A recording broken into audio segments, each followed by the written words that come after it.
Salut Philippe. Je suis ravi de te recevoir. Alors, tu es expert de la vente, tu as monté plusieurs business, directeur commercial, et puis aujourd'hui, tu te définis comme préparateur mental à la vente. Ouais. J'adore cette formulation. Est-ce que tu peux nous en dire plus un petit peu sur qui tu es et quel est ton parcours en fait?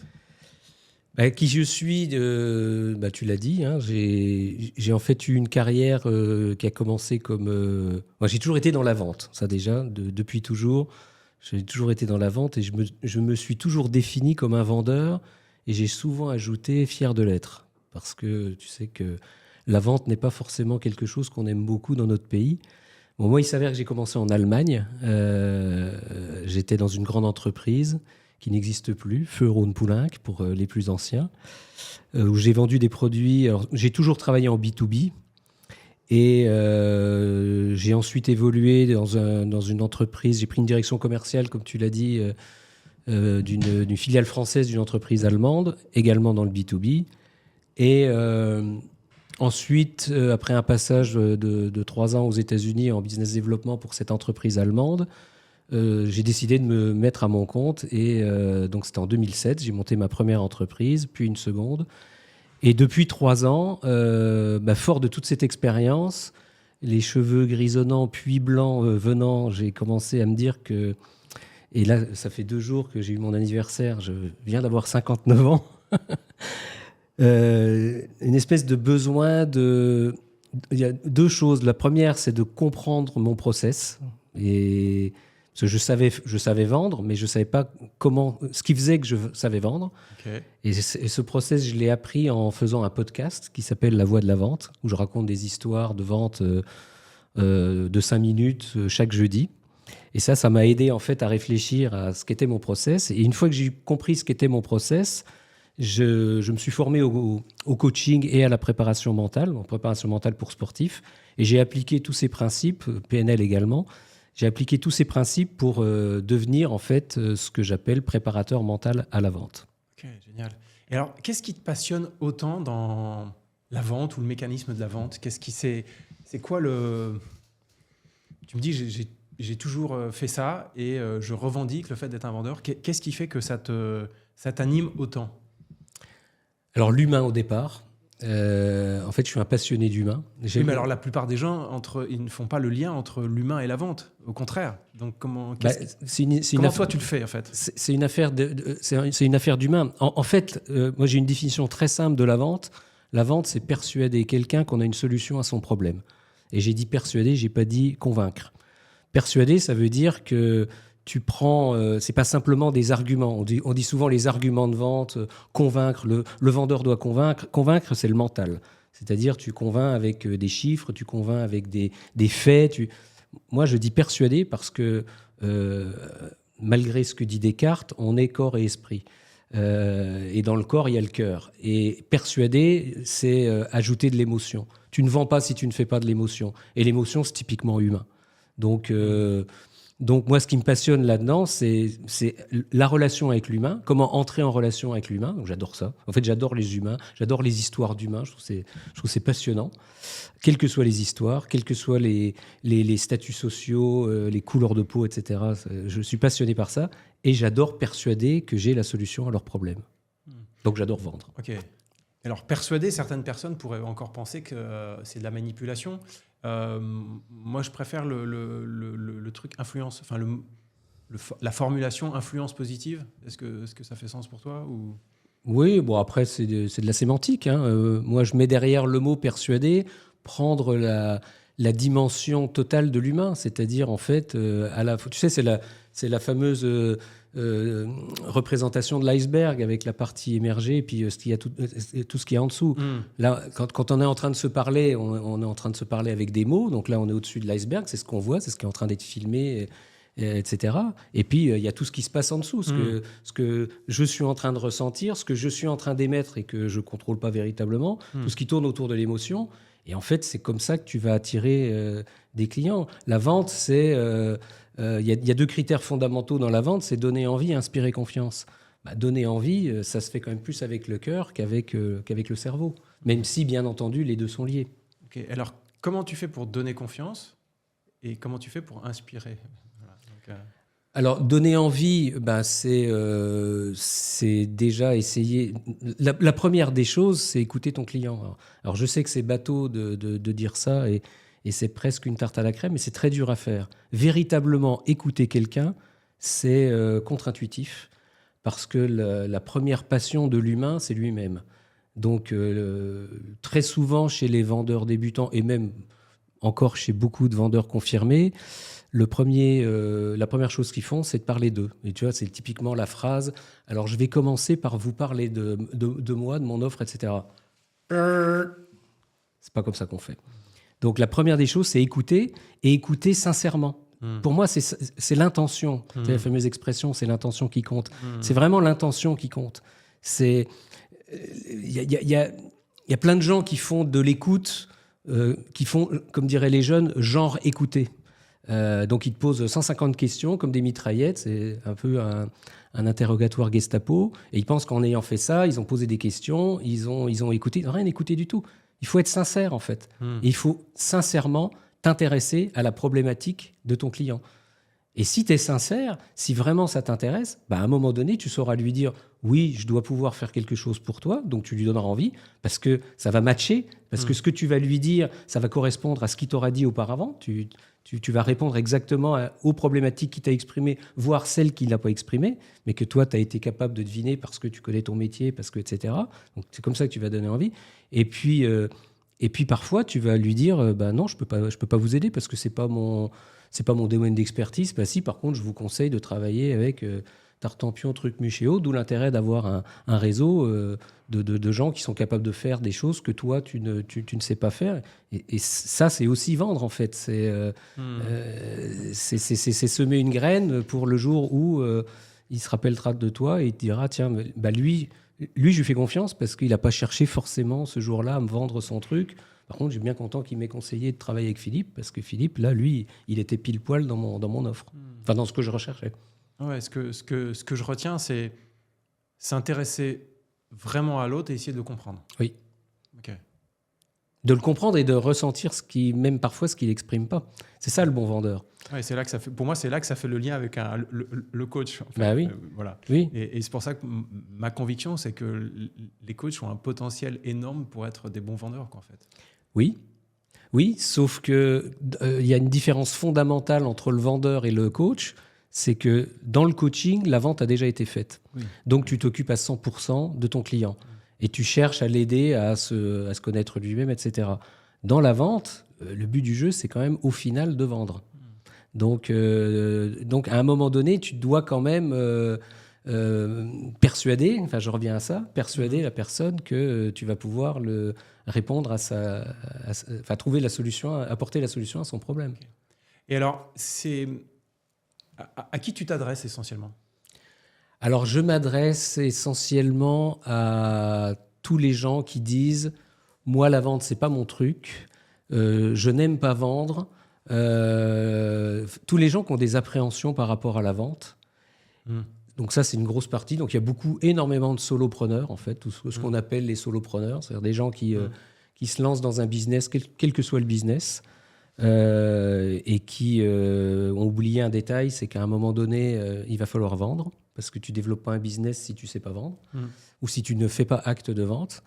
Donc ça, c'est une grosse partie de ma clientèle. Et puis, les commerciaux qui ont atteint un plafond de verre. C'est-à-dire qu'à un moment donné, il y a ce que j'appelle des pensées ou des croyances limitantes qui font que il y a des choses que tu n'arrives pas à faire correctement. Genre, tu as des problèmes au moment d'annoncer ton prix, tu sais très bien créer la relation avec le client, mais tu ne sais pas closer, c'est-à-dire tu ne sais pas vendre au final. Genre l'inverse, tu as du mal à créer la relation. Par contre, tu es excellent dans le finish. D'ailleurs, dans les grosses entreprises, il y a des gens qui sont spécialisés, certains dans le closing, d'autres dans la découverte, etc. Donc, un cycle de vente, c'est fait de plein d'étapes et tu es plus ou moins à l'aise avec certaines choses. Et puis après, des choses qui te viennent de ton passé. Hein. Et là, je pense qu'on en parlera avec toi. La relation que tu peux avoir par rapport à l'argent, ce que tes parents t'ont plus ou moins mis dans la tête sur ta représentation de la réussite sociale. Enfin bon, Il y a plein de raisons que tu découvres justement en creusant le sujet avec le client. Moi, j'en découvre tous les jours. Des peurs de gens. Ils disent, ah ouais, je n'avais jamais imaginé qu'on pouvait penser ça, quoi. Bah, je sais pas, tu vois, par exemple, j'ai un super exemple, un gars avec qui j'ai travaillé qui était vendeur d'automobile. Ouais. Il était excellent vendeur. Il vendait très très bien toutes les voitures bas de gamme. Et il n'arrivait pas à vendre les voitures haut de gamme. Et son directeur des ventes était bien embêté parce qu'il disait, écoute, il faut aussi que tu vendes les voitures haut de gamme. Et en fait, le gars, le blocage qu'il avait, il venait du fait que il venait d'un milieu qui était plutôt modeste, dans lequel où il avait compris, où on lui avait enseigné que les patrons, ceux qui avaient de l'argent, c'était pas des gens bien. Donc, ils roulaient dans des grosses voitures. C'était ceux qui roulaient dans les grosses voitures. Donc il avait du mal par rapport à ça. Donc, il mettait un jugement là-dessus. Il avait une charge émotionnelle sur ce sujet. Et donc, résultat, il était coincé. Exactement. Il était coincé. Alors qu'en fait, il avait tout le processus de vente dans sa tête. Il savait vendre. Enfin, tu sais vendre. Mais il était bloqué par rapport à ça. Et c'est là qu'en fait... Et donc, alors, c'était plus... Juste pour creuser, c'était plus sur le type de véhicule ou sur le type de personne qui pouvait acheter? Non, c'était sur le montant. C'est sur le montant. C'était sur le montant. Donc on est vraiment sur le plafond de verre, quoi. Ouais, c'est ça. Ouais, c'était je sais pas. Par exemple, il arrivait à vendre des voitures jusqu'à, je sais plus, mais on va dire 10 000 euros. Et puis la voiture à 50 000 euros, il avait du mal. Et en fait, il s'auto-bloquait, mais il s'en rendait même pas compte. Et dans ce cas-là, comment on fait pour identifier qu'on a un plafond de verre? Bah, tu creuses. Oui, non, mais encore faut-il être... il faut être préparateur mental à la vente comme moi. Après, en fait, tu sais... quel était son problème? Qu'est-ce qui fait qu'il est venu vers toi? Son problème, c'était qu'il n'arrivait pas... lui, il a constaté qu'il n'arrivait pas. C'était surtout son directeur des ventes. En fait, il avait une évolution dans son poste. Il était excellent vendeur. Son patron lui avait dit... et quelque part, ce qui renforçait sa croyance, lui avait dit, écoute, t'es bon, je vais te mettre sur les voitures de plus grand standing, quoi. Donc, du coup, tu gagneras plus de com, blabla, etc. Et en fait, c'était pas le cas.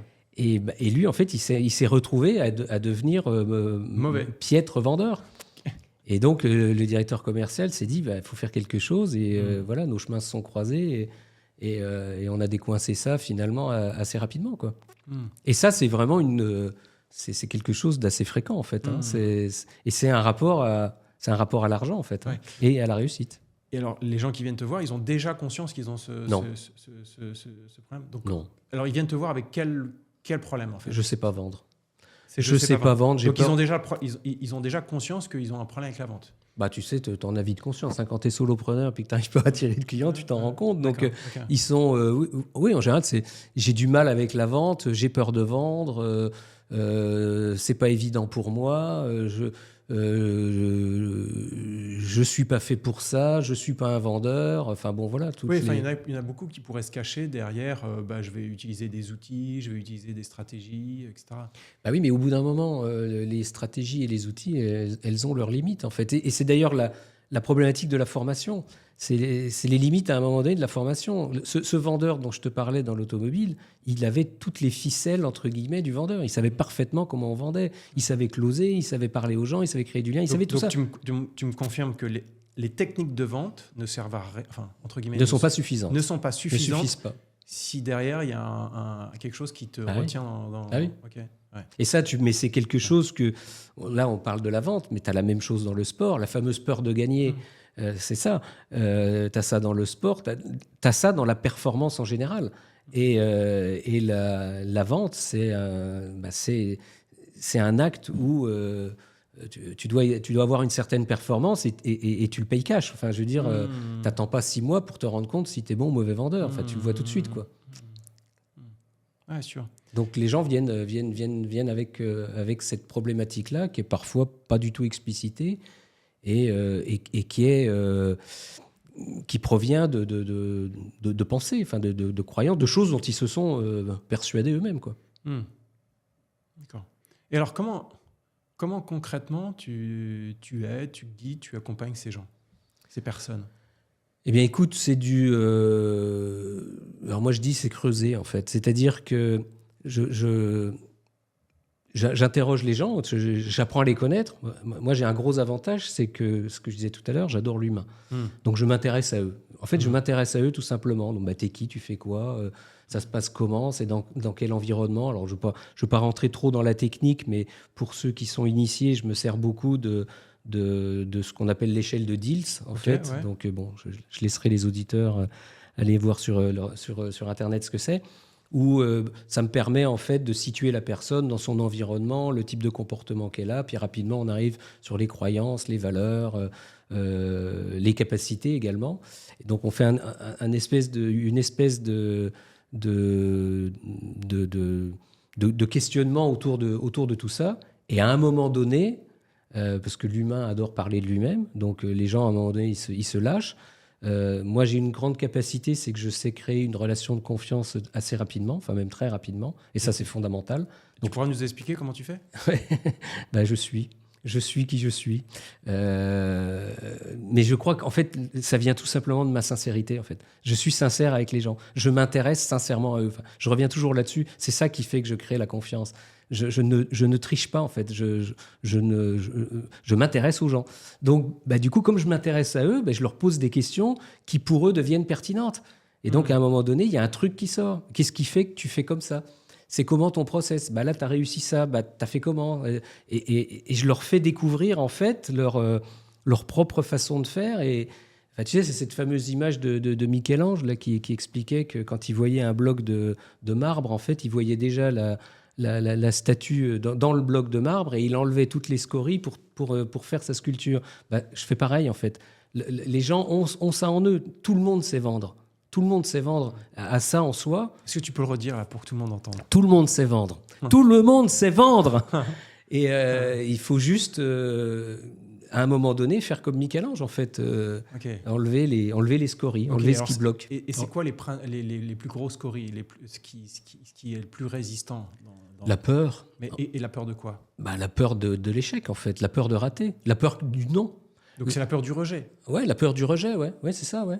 La peur du non, la peur du ridicule. Alors, le fameux syndrome de l'imposteur. Je ne serai jamais à la hauteur de ce que me demande ou de ce que je crois que la personne est en train de me demander. La peur et ça se cristallise au moment de rendre un prix. Au moment où tu donnes, tu as une offre, ton offre, elle a une certaine valeur. Et là, souvent, à ce moment-là, c'est genre, tu donnes ton prix, puis il y a un grand silence. Et là, en fait, c'est le silence, tu laisses le client penser, quoi. Tu laisses l'espace. Et en fait, tu vois où les gens sont pas naturels. Tant qu'ils parlaient de la technique, et ça, c'est typique moi, j'appelle ça les techniciens. C'est-à-dire les gens. Il y en a beaucoup chez les solopreneurs, en fait, des gens qui maîtrisent parfaitement leur art. Ils ont une expertise, ils ont un talent précis. Donc, tant qu'ils parlent de ça, ils sont beaux, ils sont intéressants, ils sont captivants, etc. Et dès qu'on arrive sur le prix, ça devient... Ils se décomposent. Ils se décomposent. Et puis, du coup, on parlait de la confiance tout à l'heure. Tiens, pourquoi il m'a dit ce prix-là ? Enfin, on sent qu'il y a quelque chose qui n'est pas aligné. Ouais, c'est ça, ouais. Exactement, c'est ça. Il y a un manque d'alignement. Et le client, il n'est pas idiot, il s'en rend compte. Hein. Il s'en rend compte. Donc, du coup, il perd confiance. Oui. Il n'y a rien qui fait plus perdre confiance que quelqu'un qui est désaligné. Exact. Oui, tout à fait, ouais.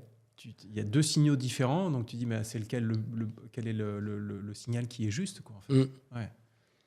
Donc, le travail consiste à faire prendre conscience à ces personnes-là de ces blocages. Donc, parfois, elles n'en ont même pas conscience, parce que quand on parle de croyances ou de pensées, pour les personnes, croyances ou pensées limitantes, pour les personnes qui les ont, c'est pas des pensées ou des croyances, c'est des vérités.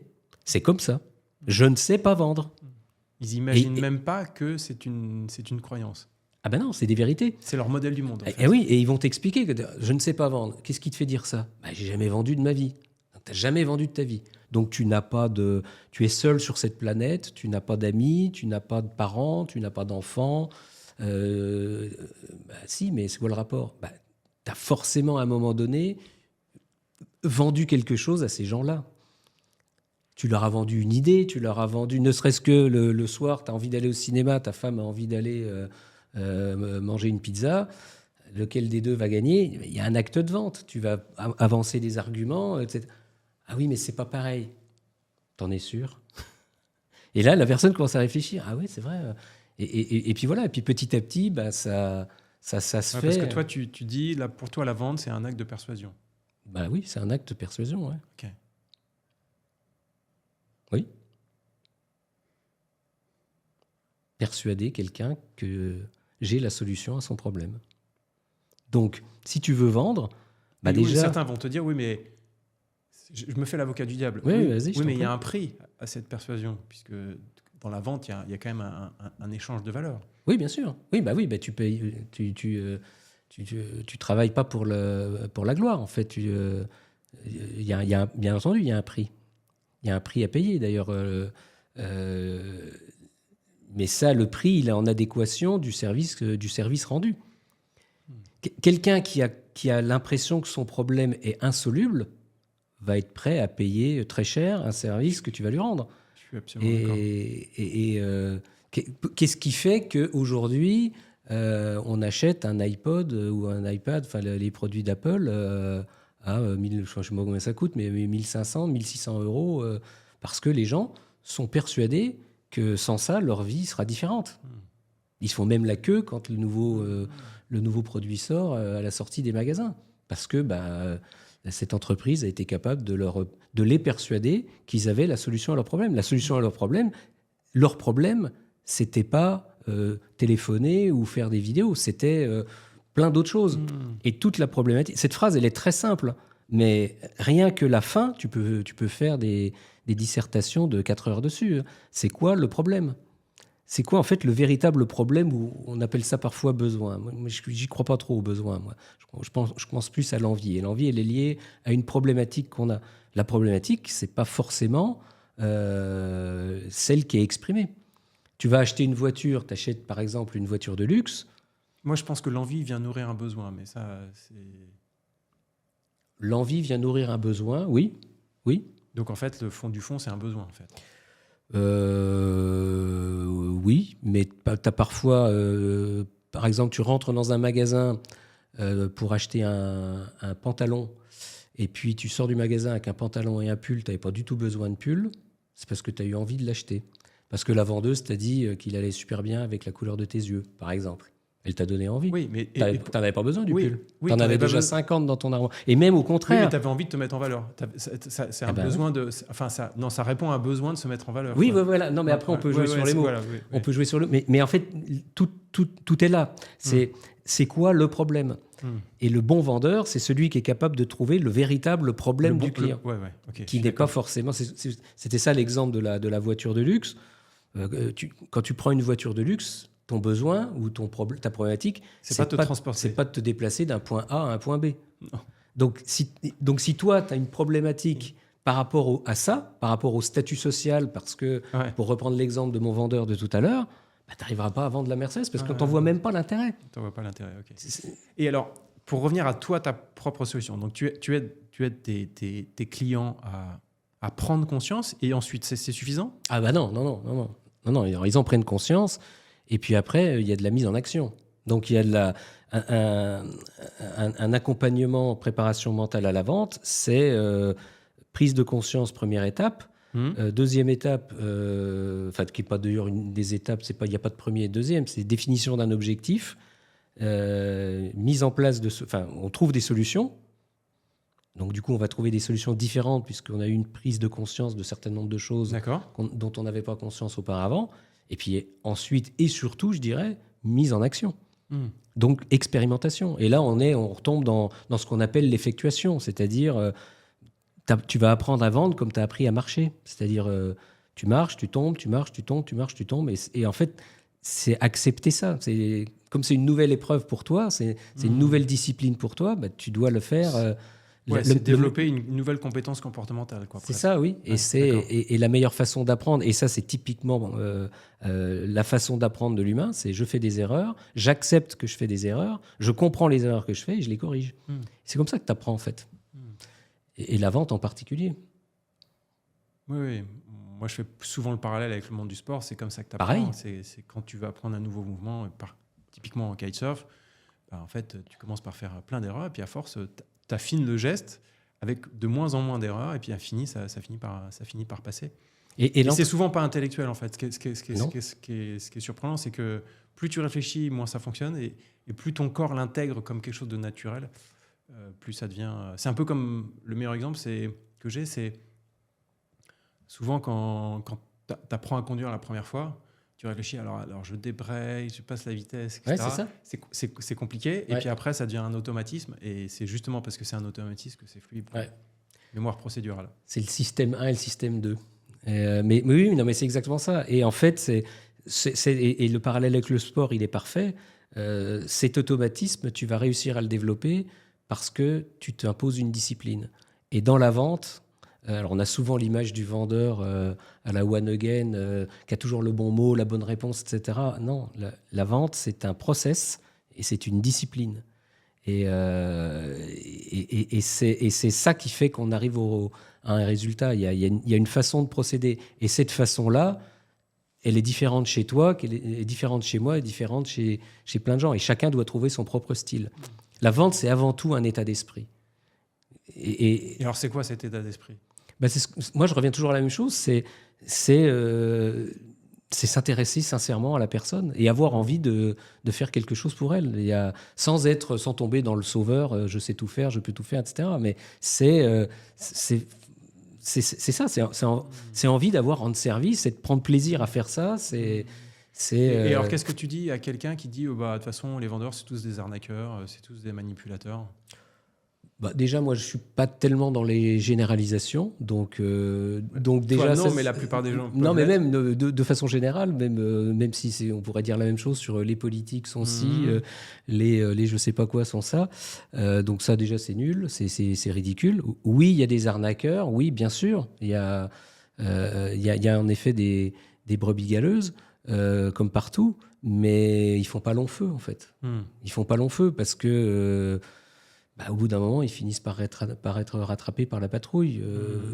Tu prends les gens pour des idiots, tu le fais une fois, deux fois, tu le fais pas trois fois. Et aujourd'hui, avec les réseaux, avec les notations, avec tout ce qui peut se faire au niveau de la réputation, etc., ça devient quand même de plus en plus compliqué d'y aller avec des grosses ficelles et d'arnaquer les gens. Mais oui, ça existe encore. Hein. Oui, on a eu un exemple récent. Donc oui, ça peut arriver. Et puis il y en aura peut-être de plus en plus avec l'intelligence artificielle, etc. Oui, en effet. Mais c'est pas une généralité. Et alors, est-ce qu'il y a un vendeur ou plusieurs vendeurs qui t'inspirent vraiment, que tu dis, ouais, c'est vraiment... j'aime bien les valeurs qu'ils incarnent, j'aime bien la façon dont ils font les ventes, etc. Enfin, est-ce qu'il y a des personnes comme ça qui t'inspirent ? Honnêtement, non. Honnêtement, non. Ok. Et alors, est-ce qu'il y a un livre sur la vente ou quelque chose qui t'a particulièrement, qui te parle vraiment ou qui pourrait parler aux personnes qui écoutent ? Alors, c'est pas des livres sur la vente, moi, qui m'inspirent. Moi, c'est plutôt des livres sur les neurosciences, sur le fonctionnement du cerveau, sur tout ça, en fait. Qu'est-ce qui fait qu'on prend une décision, comment on fonctionne. J'ai parlé brièvement du système 1, système 2. Ça, c'est des notions qui sont vachement intéressantes de comment tu fais pour rentrer dans un automatisme, comment tu fais pour apprendre, comment tu fais pour persuader, comment tu écoutes. Voilà, ça m'intéresse plus parce que c'est toutes ces choses-là, toute cette connaissance de l'humain scientifique, qui est pour moi fondamental à connaître pour être un bon vendeur, en fait. Parce que foncièrement, la vente, c'est un échange entre deux humains. Donc si tu comprends pas comment l'humain fonctionne et encore une fois, si tu t'intéresses pas à ça, le reste, c'est des techniques. Mais les techniques, au bout d'un moment, si elles sont pas incarnées, elles n'ont aucun sens. Alors, t'en aurais un en tête comme ça qui t'a particulièrement influencé ou qui t'a particulièrement inspiré ? J'ai lu un livre là récemment que je trouve génial, qui s'appelle « Le cinéma intérieur » de Alain Nakache. C'est un neuroscientifique qui travaille à l'Institut du cerveau à Paris, qui est vraiment génial, que je recommande à tout le monde parce que justement, il explique que notre cerveau nous joue des tours. notre perception par les yeux, par tous nos sens, nous joue des tours. Et en fait, tout le monde finit par se raconter alors lui, il appelle ça le cinéma intérieur. Ouais. Et en fait, quand tu travailles avec des gens, moi, j'ai souvent tendance à leur dire, mais en fait, vous êtes l'histoire que vous vous racontez. Quelle histoire avez-vous envie de vous raconter ? Est-ce que vous avez envie de vous raconter l'histoire de la personne qui ne sait pas vendre ?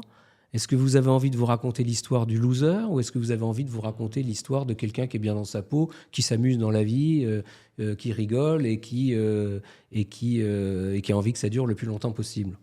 Et c'est vous qui choisissez. Et c'est vraiment vous qui choisissez. Et nous, on est juste des catalyseurs pour leur permettre de... Après, les gens prennent leurs décisions. Ils ont le droit de continuer après une séance de travail avec moi ou avec toi, de dire non, finalement, je continue dans mes peurs parce que finalement, ça me va bien. Alors, ils ne se le disent pas aussi précisément que ça, mais ils continueront parce qu'ils ont décidé de continuer. C'est leur problème. Mais... Alors, est-ce qu'on pourrait dire, presque pour terminer cet échange, que finalement, la vente, c'est un mécanisme profondément humain ? Ah oui. Ouais. Ah oui, tout à fait, oui. C'est vraiment, c'est profondément humain, c'est s'intéresser profondément à la personne et pour moi, le secret, il est là, en fait. Si tu t'intéresses à la personne, tu auras des résultats. Mais il faut le faire sincèrement. Super. Merci, François. Où est-ce qu'on peut te retrouver ? Alors écoute, j'ai un podcast que je trouve vraiment sympa, pas simplement parce que c'est moi qui le fais, mais le format est bien, qui s'appelle La Voix de la Vente, donc qui paraît tous les jeudis depuis le mois d'avril 22, donc je dois être au 135e ou 140e épisode, et c'est des anecdotes de 5 minutes, donc ça prend 5 minutes, c'est pas très long, qui sont vraiment des anecdotes de vente, soit qui me sont arrivées, soit qui sont arrivées à des amis. Et j'essaye d'en tirer un enseignement et d'amener les gens à réfléchir à ça. Donc ça, je le conseille à tout le monde, d'autant que c'est gratuit. Et puis sinon, on me retrouve sur LinkedIn, en fait, François Rollin, donc R-O-L-I-N, il n'y a qu'un seul L, où je publie 3 fois par semaine sur le sujet de la vente, qui est ma passion. Génial. Merci, François. Merci, Philippe.